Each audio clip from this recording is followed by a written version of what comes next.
Okay, so this is our slightly punched down dough, and the last couple of times we've made it, I didn't think our dough was as stretchy, so it's kind of tearing.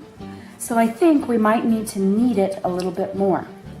Now I have a clean surface countertop.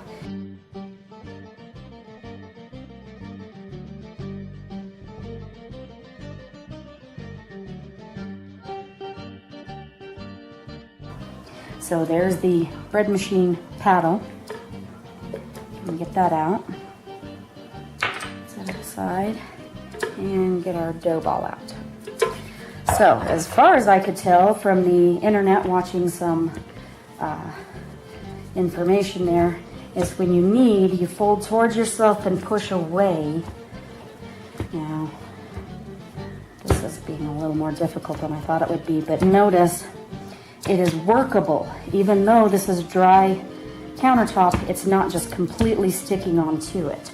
So I'm hoping we got our amount of moisture and flour correct. So I'm just going to work this for a few minutes, continuing to kind of bring it towards myself and push away, pulling with my fingers and then kind of pushing with my palms. As far as I could tell from the internet, that's a fairly correct way to do it. I think the biggest part is to just get this worked. Now you notice a few little sticky pieces are getting on my fingers, but it's not completely sticking to me or the countertop. This is about the stickiness that you're looking for.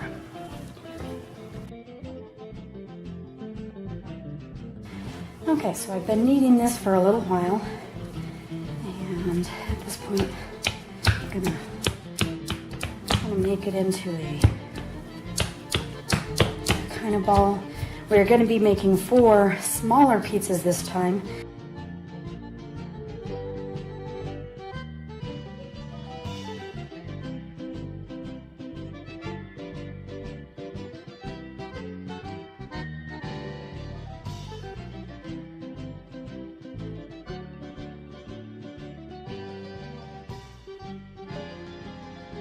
We are going to take a little bit of oil and coat the inside of a glass bowl we have here,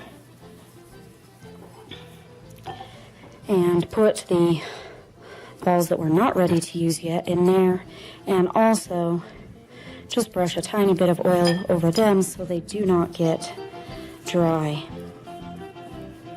And then we will cover that with saran wrap and set those aside. Now, if we were not going to be baking all of our pizzas today, we could set that into the refrigerator and it would keep for, from what I'm told, 24 to 36 hours. Then you can take it out, let it rise to room temperature, work it into your pizza dough, and cook it.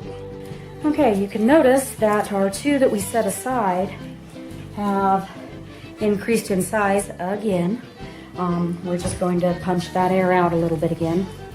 And if you leave yeasty dough in a warm condition pretty much any time, it's going to puff up, which is not a bad thing. However, if you notice how puffy this is, okay, I'm going to flip it right out onto my thing, and you can just watch that deflate.